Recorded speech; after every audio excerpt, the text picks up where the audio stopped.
Good morning साथियों। शुरू करते हैं भाई क्वेश्चन ऑफ द डे का सॉल्यूशन। तो आज हम डिस्कस कर रहे हैं 12 तारीख से लेकर 19 तारीख के तक के सभी सॉल्यूशंस आपके साथ लेकर जुड़ चुके हैं। तो जल्दी से अपना पेन पेपर उठा लीजिए और जो क्वेश्चंस आपने ट्राई किए थे कुछ समय पहले, क्यों ना उसका आज आकलन किया जाए। तो चलिए शुरू करते हैं आज की क्लास। और बहुत शानदार तरीके से आप सभी क्वेश्चंस बना रहे हैं और आप बहुत अच्छे से रिस्पॉन्स भी कर रहे हैं। क्यों ना आज उसका क्रॉस वेरिफिकेशन कर दिया जाए। तो चलिए शुरू करते हैं हम लोग। तो हमारा पहला क्वेश्चन 12 तारीख का यदि हम देखना चाहें तो 12 तारीख में क्या क्वेश्चन आपसे पूछा गया था, इसको ज़रा ध्यान से आप लोग समझिएगा। राइट, क्वेश्चन देखा जाए तो बहुत आसान भी दे रहा हूँ मैं आप सभी को और बहुत इजी भी है। ठीक है ना, जिसका मतलब इजी आपके पास ये चीज़ चलने लग रही है। तो भाई इजी है तो क्यों ना आप इसको इजी तरीके से ही बनाएं। भाई दोनों चीज़ें आपको कंडीशन ध्यान रखना पड़ेगी। ईज़ी है तो भाई ईज़ी तरीके से क्यों ना बनाया जाए। तो आप ज़रा इस क्वेश्चन को बनाते हैं।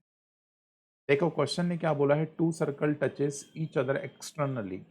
अब मेरे को एक चीज़ बताओ, यदि दो सर्कल हैं यदि वो आपस में एक दूसरे को एक्सटर्नली टच कर रहे हैं, इसका मतलब क्या हुआ। इसका मतलब तो सीधा सीधा ये निकल के आता है कि मान लो एक सर्कल आपके पास ये रहा तो दूसरा सर्कल इसी से टच करता हुआ ऐसा बना होगा। ये कंडीशन है। अब उस कंडीशन में उसने क्या बोला है कि आपके पास दोनों सर्कल के जो बीच की दूरी है वो तो 7 सेंटीमीटर है। मान लो ये सर्कल है और ये सर्कल है। इन दोनों के बीच की यदि हम दूरी की बात करें तो सेंटर टू सेंटर आपको बोला उसने ये 7 सेंटीमीटर बनाई गई है। ये बात आपको लिख के दी है उसने। राइट, आपको दिख रही होगी यहाँ पे, ये थोड़ा सा हटा दें, ये देखो 7 है। तो ये बात भी हमें गिवन है। अब ये बात यदि गिवन है भाई 7, तो अब मेरे एक सर्कल की रेडियस 4 है। तो मेरे भाई यदि मैंने मान लो ये 4 सेंटीमीटर का सर्कल बना लिया और ये पूरी लेंथ यदि 7 है, तो यदि 4 यहाँ चला गया तो बचा कितना, 3।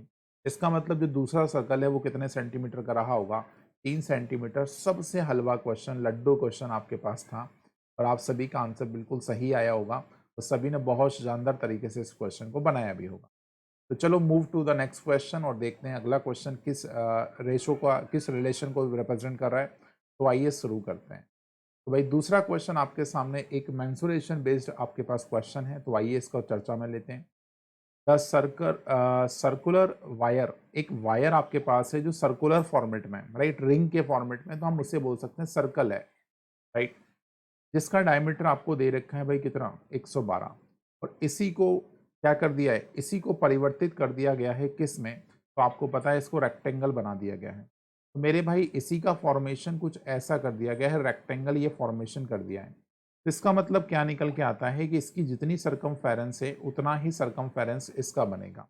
मतलब perimeter of circle is equal to the perimeter of rectangle. ये प्रॉपर्टी यहाँ पे लगने लग रही है।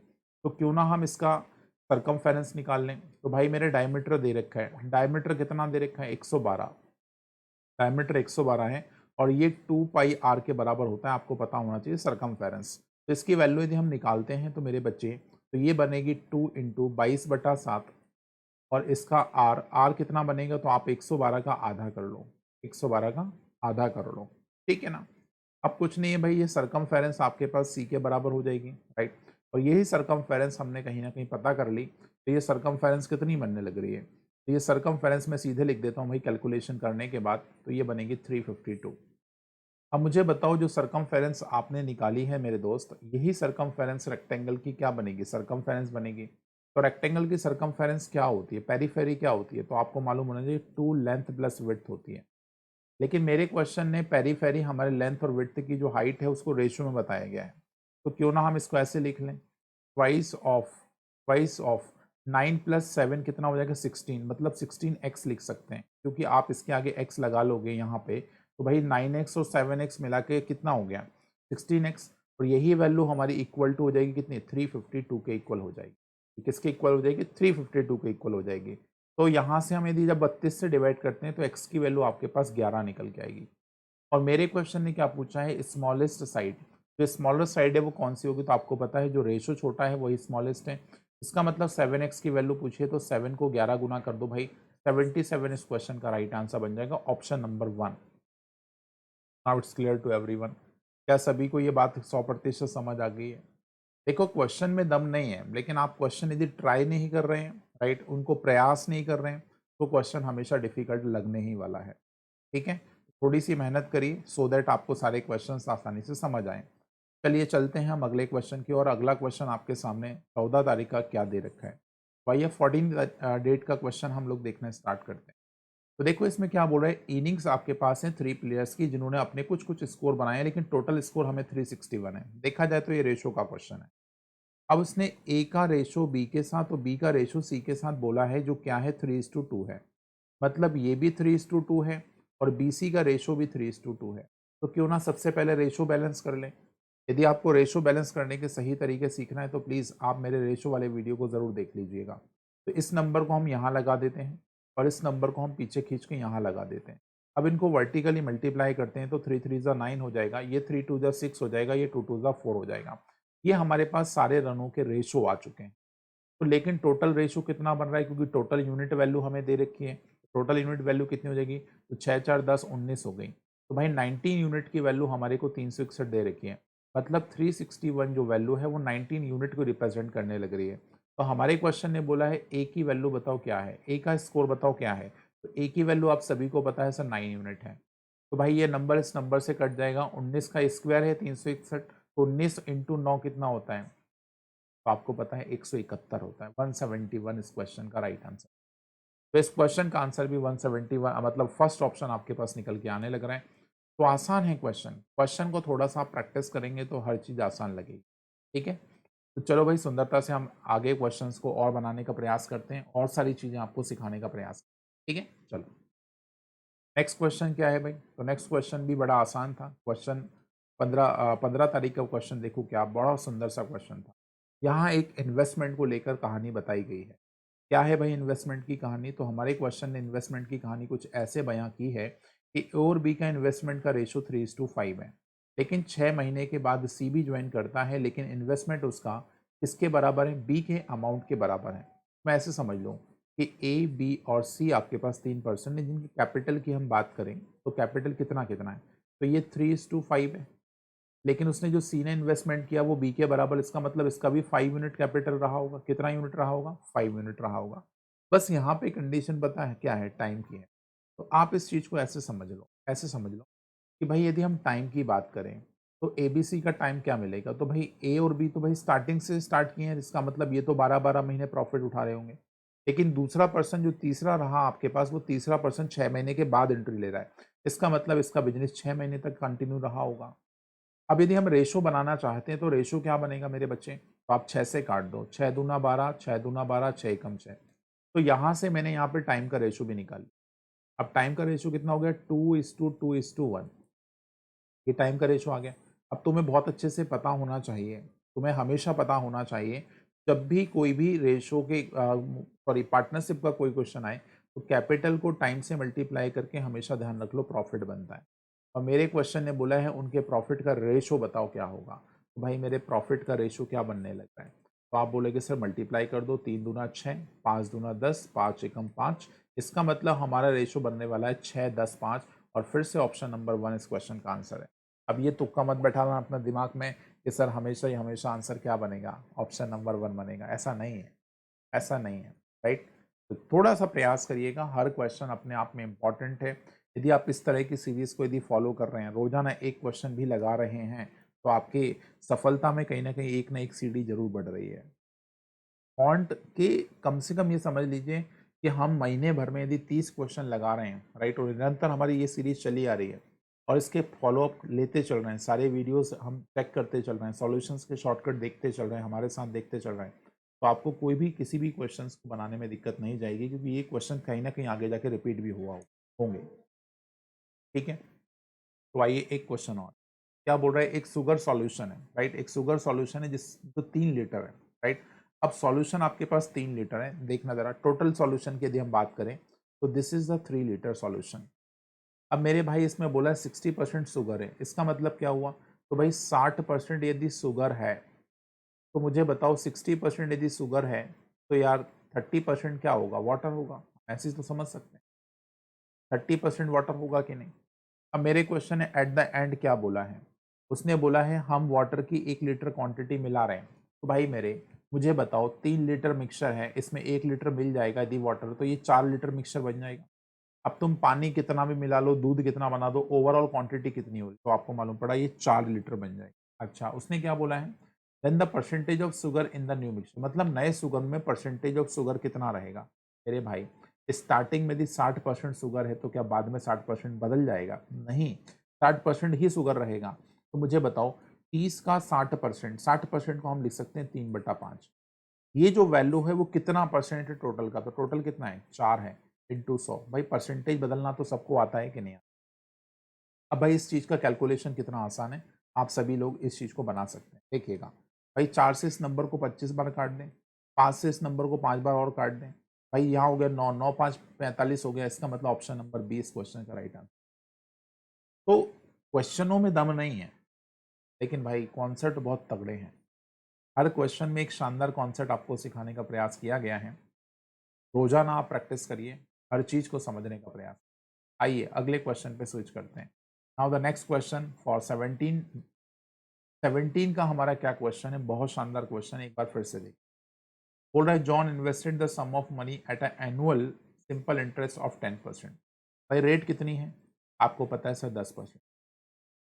कुछ नहीं है भाई, रेट को तोड़ लो, रेट को तोड़ा तो 1/10। भाई इसको मान लिया करो प्रिंसिपल और इसको मान लिया करो इंटरेस्ट, यदि ऐसा ही है तो ऐसा ही, सी आई है तो सी आई, ये 1 साल की कहानी है। आगे चलो, at the end of 4 year, 4 साल बाद, तो भाई एक काम करते हैं, रेट को टाइम से गुना करते हैं। तो मुझे बताओ 10 रुपए पे 1 साल में 1 रुपए इंटरेस्ट, तो 4 साल में कितना मिलेगा, 4 रुपए इंटरेस्ट। मतलब इस प्रिंसिपल पे 4 साल में कितना इंटरेस्ट मिलेगा सर, 4 रुपए मिलेगा। तो मुझे बताओ 4 साल के बाद तुम्हें टोटल अमाउंट कितना मिलेगा, अमाउंट कितना मिलेगा, मिश्र धन कितना मिलेगा। मिश्र धन या अमाउंट बराबर होता है प्रिंसिपल प्लस इंटरेस्ट। तो मेरे भाई इसका हमारा अमाउंट जो बनने वाला है वो कितना बन जाएगा, 10 + 4 14। लेकिन क्वेश्चन बोल रहा है जो भाई आपको 4 साल बाद पैसा मिलता है विद इंटरेस्ट, वो आपके पास कितना है, 770 रुपए। तो भाई ये 1 यूनिट की वैल्यू क्या 55 रुपए नहीं होगी, 14×5 = 70, 14×5 = 70। अब मेरे क्वेश्चन ने क्या बोला, अमाउंट इन्वेस्टेड वॉज, तो भैया कितना लगाया हमने, 10 यूनिट प्रिंसिपल लगाया। तो भाई 10 यूनिट की वैल्यू कितनी हो जाएगी, तो भाई मेरे 550 ना हो जाएगी, 10 यूनिट की वैल्यू कितनी हो जाएगी, 550 ना हो जाएगी। ए यार इतने छोटे छोटे क्वेश्चन, टेक्निक्स आपको सीखना होगी, बेस्ट टेक्निक्स आपके साथ में डिस्कस कर रहा हूँ, हर टेक्निक में एक नया कॉन्सेप्ट छुपा हुआ है, ठीक है। तो चलो ये क्वेश्चंस आपको बहुत शानदार तरीके से समझ आ गए, 17 तक हम पहुंच चुके हैं, क्यों ना थोड़ा सा और आगे बढ़ाया जाए और कुछ चीज़ें और सिखा दी जाएं, कुछ क्वेश्चंस और बचे हैं। 18 तारीख का क्वेश्चन देख लीजिए भाई, 18 तारीख को कैसा क्वेश्चन दिखा। तो 18 तारीख का क्वेश्चन तो और ज़्यादा सिंपल है, बोला है उसने 6,000 रुपये तुम्हारे पास हैं, ये शॉपकीपर के पास 6,000 रुपये हैं। अब उसने बोला है if the price discounted eight कितना 20%। मेरे भाई यदि इस नंबर से 20% यदि उसने कम कर लिया, इसका मतलब ये 80% बना रहा है वो, तो इसको लिख देंगे 80/100।